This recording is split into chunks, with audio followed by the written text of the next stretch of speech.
Staff Sergeant James Jim Kirk was a B-17 Flying Fortress ball turret gunner in the United States Army Air Corps during World War II. In 1943, at 18 years of age, Jim was drafted into the Army and chose to serve in the Air Corps.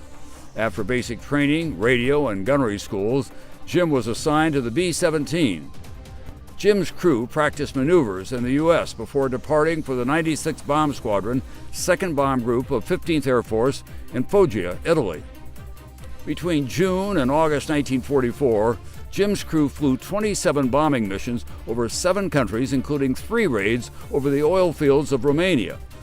Flying his final mission on August 27, 1944, Jim's crew bombed the synthetic oil and rubber works in Poland. Jim's aircraft received extensive flak to its No. 2 engine. Slipping out of formation, 3 German Focke-Wulfs 190s shot out their No. 3 engine and severely damaged the flight controls. With the aircraft losing power and hard to control, they bailed out over Hungary, where all 10 men were captured. Jim was later transferred to Stalag Luft IV in Poland, spending the next 5 months in deplorable conditions. During the coldest winter in decades, February 1945, German prison guards marched Jim and approximately 6,000 Allied prisoners west to avoid the approaching Soviet army. In what became known as the Other Death March, the Allied prisoners marched approximately 600 miles in 86 days, sleeping in open fields or barns with only their original flying uniforms for warmth. An estimated 1,500 died of disease, malnutrition, or execution. In April 1945, Jim and some of his fellow prisoners were liberated by the Soviet Army and moved further east. Unfortunately, the Soviet Army would not allow the U.S. prisoners to return to the American lines or leave the Soviet camp. Frustrated, Jim and 2 other soldiers escaped and headed west toward the American lines. On May 27, 1945, 9 months after being shot down, Jim reached the U.S. lines, standing at 6 feet tall, but weighing at that time just 98 pounds. Jim returned to the U.S. and received an honorable discharge. Staff Sergeant James Jim Kirk was awarded the Air Medal with Oak Creek Cluster, the Prisoner of War Medal, and the European American Middle Eastern Theater Medal with Bronze Service Star. Following his service, Jim finished college courtesy of the GI Bill and married his wife, now of 65 years. Together, they reside in San Antonio, Texas, enjoying their 4 children, 12 grandchildren, and 5 great-grandchildren. I have the distinct pleasure of introducing Mr. James Jim Kirk, interviewed by Major Joshua Schunkweiler.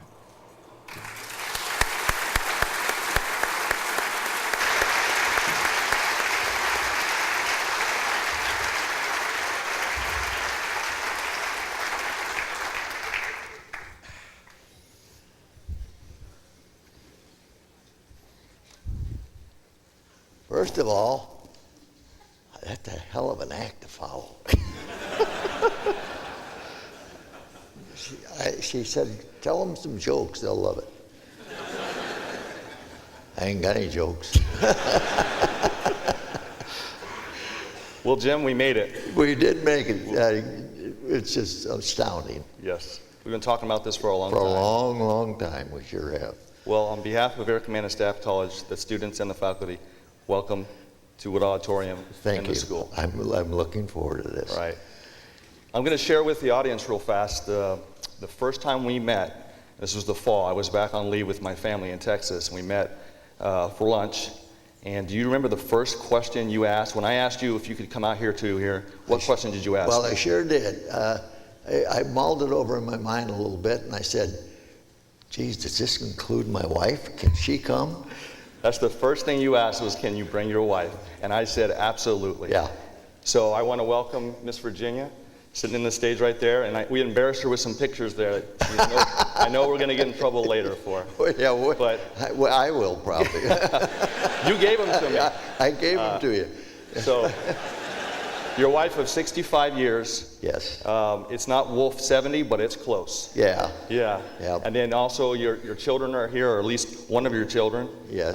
Kathy Yes. and her husband David came, and then even one of your grandchildren came got him in Proud, last night. Proud. Yes, and we appreciate everybody. Team Kirk from Texas, we appreciate you coming out. So thank you.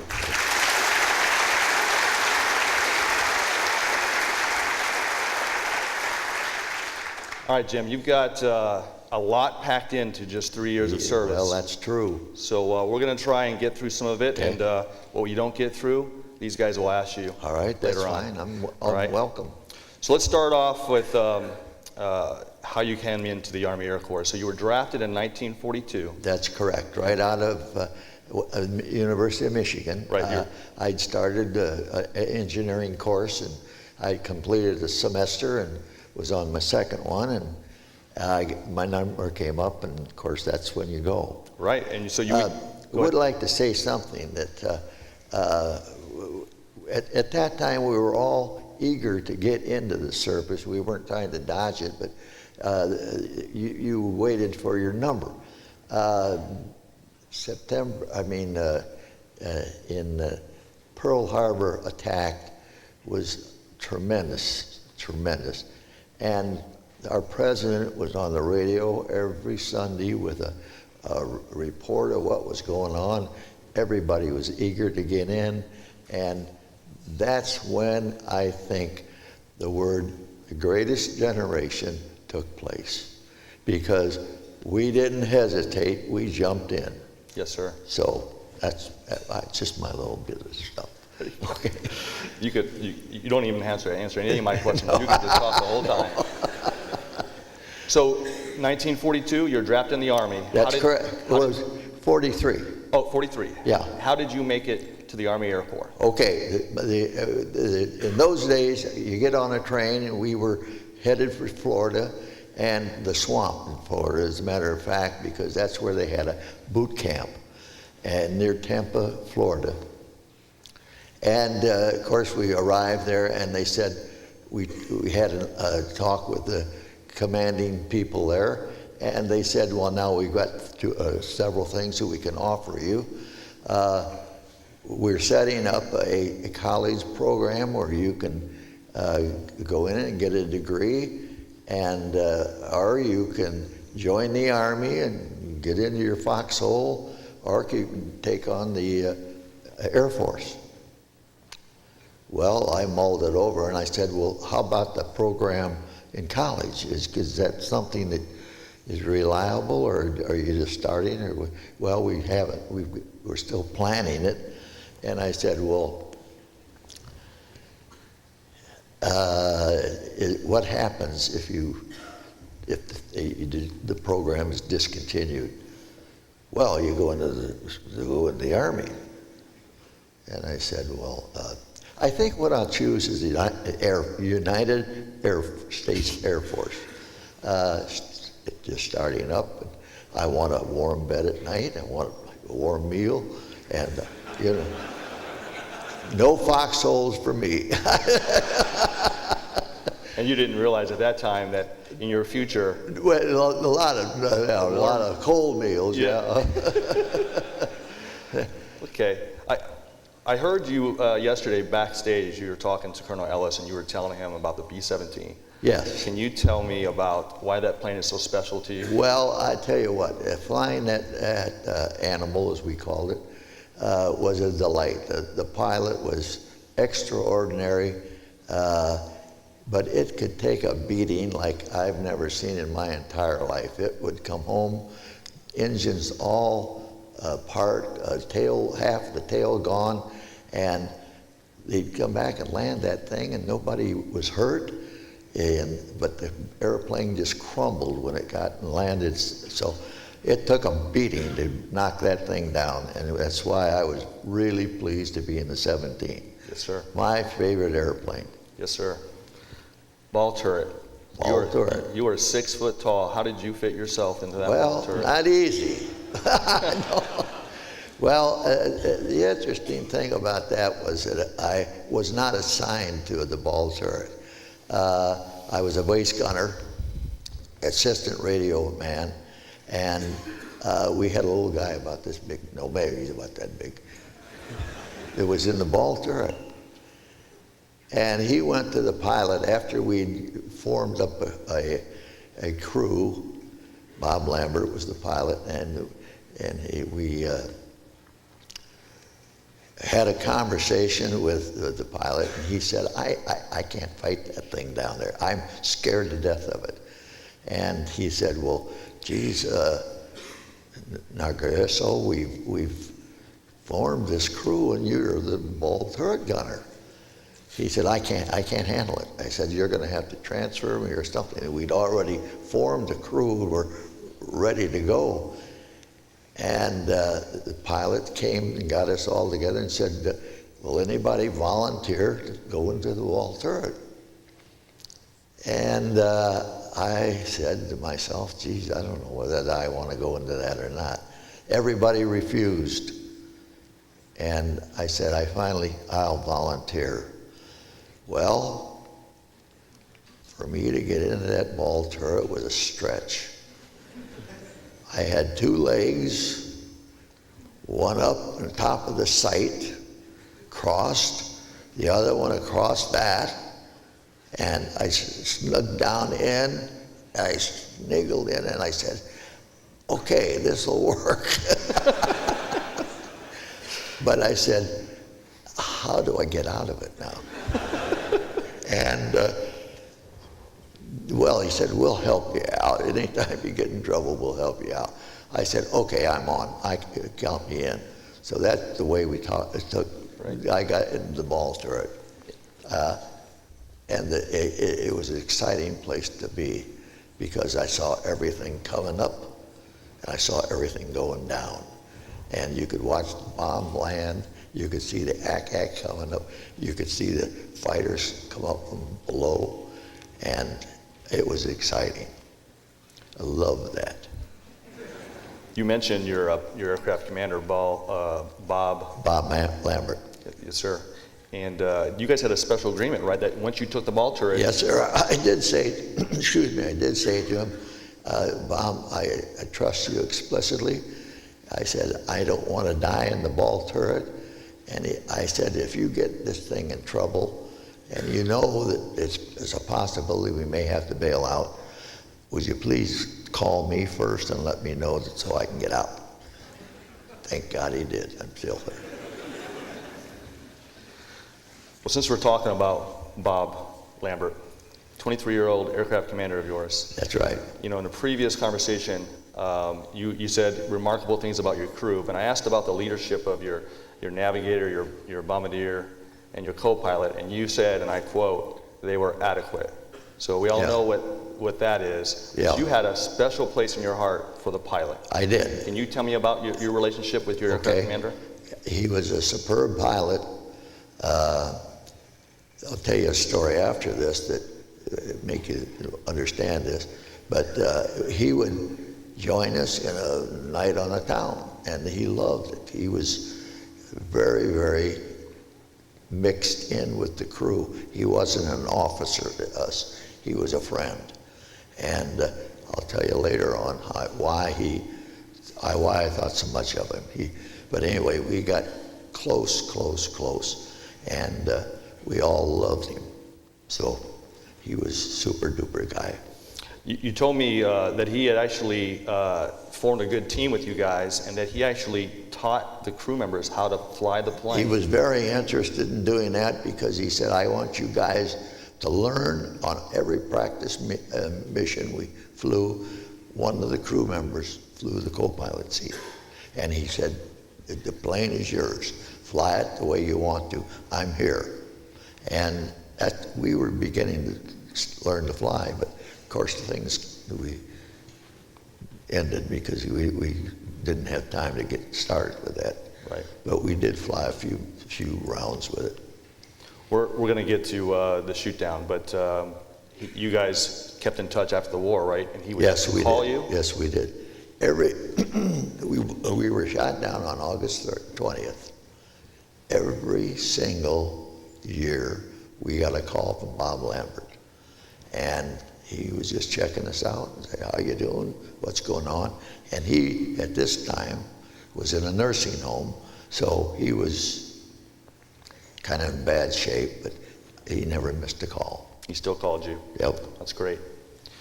All right, we're going to get into some of your missions. You've done missions over Ploesti, Oswiecim, Blechhammer, Prague, the beaches of southern France for the invasion of southern France. So you've done all the things that we all read about.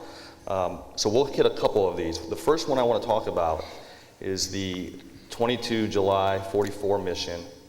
15th Air Force dispatched 500 bombers to hit Ploesti, and this was your third raid on Ploesti. That's right, that's correct. And 15th Air Force lost 24 aircraft that day. That's correct.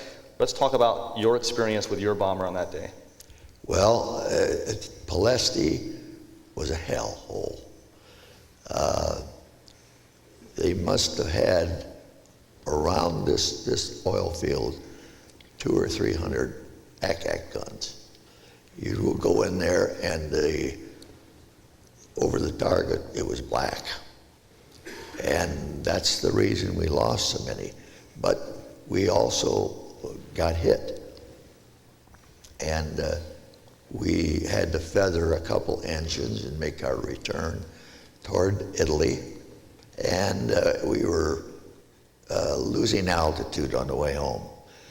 That airplane could fly on two engines, but it could not gain altitude. So he said, guys, let's get all the stuff together, machine guns, boxes of ammunition. We're throwing out the bomb site, and let's see if we can get this plane up in the air, farther up in the air. So we went to work, threw everything out. He said, that didn't do it. And so the crew got together, and Jim Lang, the tech, he said, well, let's try and loosen that ball up and throw it out. Well, that thing weighed, I don't know, 2,000 or 3,000 pounds with about umpteen nuts all the way around it. So he said, let's get to work. About 30 minutes later, he said, now we're about to get it loose, but the big concern was it was hydraulically attached.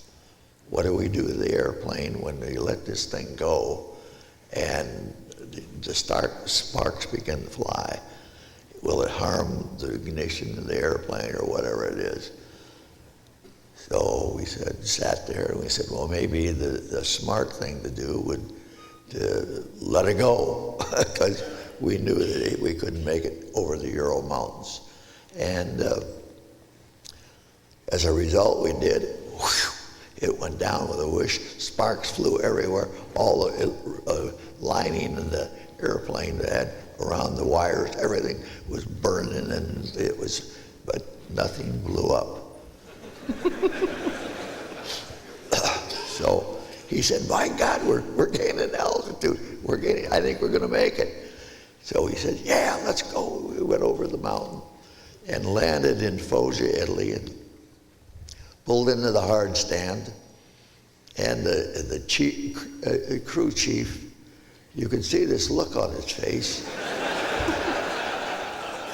And he said, what the hell have you done to my airplane? And well, we said we had a little accident. We needed to. He said, you realize that airplane will never fly again? You destroyed it. Well, we're home safe, and the heck with you. And but he wasn't very happy with it, I'll tell you. Well, you said that that to get out of it, it was sitting so high. Well, it was way up on its shocks. We had to jump out of the plane. It was impossible. Right. No ladders or anything. We had to jump out. We talked about that during those 27 missions, you flew on 12 different B-17s. Yes. That aircraft was named Juanita. It was the call sign on it, or the nickname on it. And we learned when we were doing your research that 5 aircraft of the 12 that you flew made it back to the U.S. after the war. The other ones crashed or were shot down or were salvaged in theater. Juanita made it back. Yeah. So you guys brought it back, and they put that thing back in the air. Yeah. So that's a testament to the mighty B-17. Yeah, that's right. It was marvelous. All right, let's talk about your aircraft, which you started flying towards the end of your mission, Silver Streak. You flew 5 combat missions in Silver Streak. So let's take us through your mission on 20 August 1944. Okay. Well, it was a bright morning, and we got up and we We went to briefing. He said, men, this is about a 10-hour flight. We're going to be bombing some oil fields near Poland, in Poland, and we're going to schedule it this way. We would always be told, we're going to the target, we're going to go left, or we're going to go right, or whatever. At this point, they said we're going to make a left turn, or a right turn, is what they told us. So everybody was aware of what was happening. So 10 hours, I got the ball turret. It made me got an hour's sleep on the way out. And he said, well, it's time for us, everybody, to wake up. We're getting near the target. So we became alert, of course. We headed in, and it was a furious thing over the target. There were there were fighters, and everything was going down, and they were on fire. And so we went in, and the orders were make a right turn off target. Well, we were way down in the low pod, and all of a sudden we saw these guys turning left. Well, that wasn't in the orders. And we looked over there, and my God, the flak was so bad. So we made a right turn to get away from it. We made a right turn and started back, and were hit with three ME-109s. We lost 2 engines. Were on fire.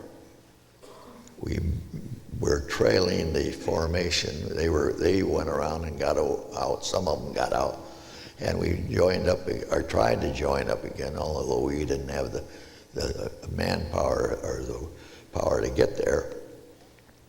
And about that time, we got hit with another F-109, and I saw this guy coming. I knew he was after us. Came up in the bottom, swooped up like this, leveled off, and I said, oh boy, here's my chance. And I fired at it, fired and fired. I think I emptied my gun. And you could see the bullets going through the canopy. Pretty soon he went over like this, and I spiraled down. And I said, oh, I'm an ace. But come to find out, nobody could confirm it, and I didn't have any confirmation of it. So anyway, that was the end of our airplane. We were doomed. So he said, he called me and said, Jim, get your butt out of that thing, which I did immediately. And he said, I think it's time for us to go. I don't think we can get this thing back to base. So he said, get ready to bail out. Well, I'm going to have to chide the Army Air Force for this. The parachutes they gave us were, I guess they were old parachutes, I'm not sure. And when we got one every morning before we took off, we kind of threw them in the corner. We put on the harness and threw the parachute over in the corner. Well, there was a mad scramble for parachutes, and everybody latched onto one, and one of the little guys said, hey, this isn't the one I'm supposed to have. This is all oily. And then, sorry, everybody's got a parachute. So, well, I don't think that's fair, because he was really moaning and groaning. And so the pilots went out the front, and our exit was out the back door. He sat on the edge of the frame. He kind of looked up, and here's the stabilizer about like this. Jesus, well, I'm going to go out and hit that thing, or what the heck's going to happen? And so you look down, and oh, Jesus, we were at 8,000 feet. So I leaned forward, and I pulled the ripcord, and the chute went through my legs. I said, oh my God, it's come unattached. Sure, it'll alert. I lost that thing. Then bang, you got the recoil. And here I was flying along, just nice as could be. But I had my shoes tied to my harness, and I thought, well, I'll just put my shoes on, be ready when I land. Well, I don't know if you've ever been in a parachute, but you can't even raise your legs up. So I said, well, that's out. And then I looked around, and I said, there's something wrong here. Here's this airplane, just beautiful, flying on like this. Nothing ever happened to it as far as I know. Here it kept flying on. I said, maybe we made a mistake. But it was a delightful ride down it. They didn't tell us what it's going to be, the Army. Here's your chute, put it on, and away you go. Well, I didn't know what to do. I was hanging on, and we were dropping, and the birds were singing, and very, very quiet. And I looked down, and I was dropping into a farmer's backyard, and there was a wall across like this, and I hit the ground, stood on my feet, and dropped down behind it, and looked around like this, got up, looked around, and my God, I think the whole village was out there someplace with pitchforks, hammers, anything they could get their hands on. Well, I had a 45. I wasn't scared. I just reached in and got that 45 out, and I stood up like this. Wham! Away they went. I said, well, maybe I can get out of this mess yet. So I ducked down, and here they came creeping back at me again. I stood up again, and I got a gun. I got a gun. Bang! Away they went again. So this went on about 2 or 3 times, and I said, maybe that's not the right idea. So I said, okay. I put that gun down, and I raised my hands, and they came in and took me to the county hall where I was sat down and waited for the crew to come in, and they got all of us, 10 of us. And we were waiting for the Germans to come along. And here comes a major or something in the German army, and he said, gentlemen, for you the war is over. And I think we appreciated that because we damn well knew it. And she said, we're going into Budapest for interrogation. And so we went to Budapest, and they put us in the national prison, which was a dreadful, dreadful place. The first thing they did is strip us all, and what they were looking for is Jews. Jews. We were all circumcised. Oh, this is bad news. So finally they gave us clothes back and put us in solitary. And that solitary was a room about 10 foot by 10 foot with 900,000 bed bugs. And so here we were expected to lay down and go to sleep with all these bed bugs around. They were terrible. And so we were interrogated singly. And they would bring you in and they'd say, well, James Kirk, I know who you are. I said, really? It's kind of like one of the gentlemen, I think Wolf talked about, where they knew every damn thing about me, what squadron I was in, where I lived, who I associated with, and that went on with the entire crew. What they're looking for is information that they didn't have. But we were confined in that prison for 30 days, and it was dreadful. There's nothing like being alone. And I want to make one point. Here was a 19-year-old kid, scared to death. I had no idea what was going to happen to me. And I said, I need help. So I got down on my hands and knees, and I prayed to the Lord, and I said, please help me out of this situation. I need help. And I just felt that after that I had the courage to go on. For some reason that helped me. I'm not a really religious man, but I had a feeling I was helped. So 30 days was up, and they got us out of there and put us on boxcars and sent us north. And this is where we got into our Stalag Luft IV. The officers went to Stalag Luft III, so we were all separated. And so that was the way we entered Stalag. All right, so they take you to Stalag Luft IV, Yes. Poland, and talk to me about Big Stoop.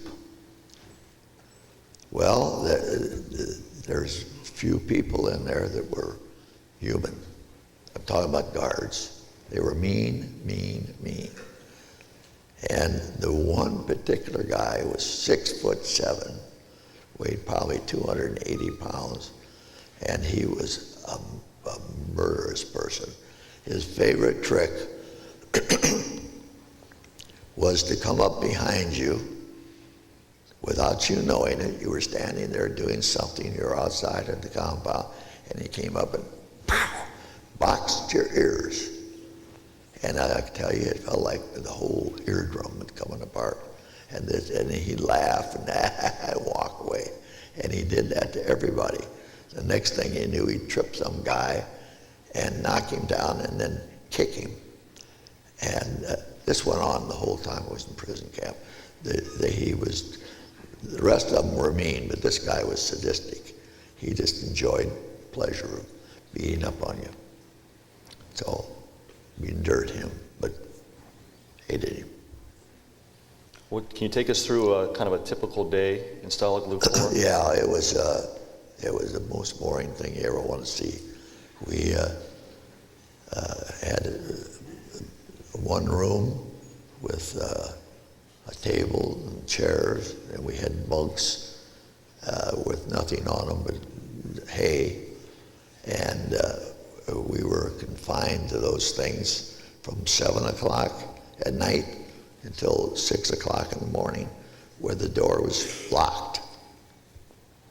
So that was a day we had to, something we had to endure every day. When the door opened, we were brought out into the compound and had a count.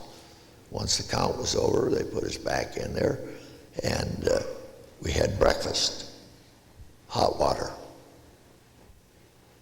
I said, "Is this breakfast?" The guys, I said, "Is this a breakfast?"